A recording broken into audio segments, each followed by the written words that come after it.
De nombreux couples dont la qualité ovarienne est faible ont besoin d'un don d'ovules pour avoir un enfant et doivent passer par un processus d'acceptation. Et ils ont beaucoup de doutes quant à l'acceptation de cet embryon. Quels conseils pouvez-vous leur donner?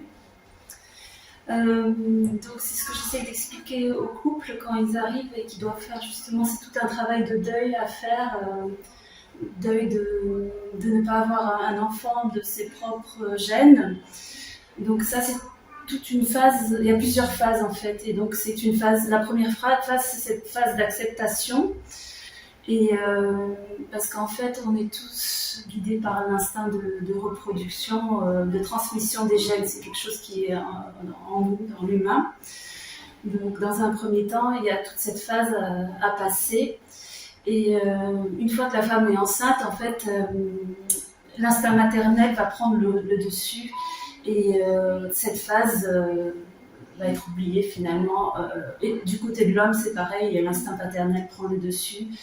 Et l'instinct de protection, on va former une famille et on oublie complètement que ce ne sont pas les mêmes gènes. Ensuite, il y a aussi l'épigénétique qui entre en compte et on voit bien, je ne sais pas si toi avec tes patientes, quand elles envoient des photos, il y a beaucoup de ressemblances entre la mère et l'enfant, même si c'est une donneuse étrangère. Donc il y a ce processus-là aussi qui entre en jeu.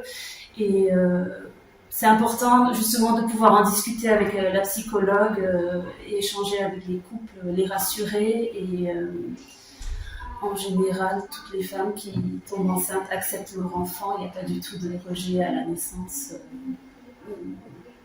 par rapport à ça.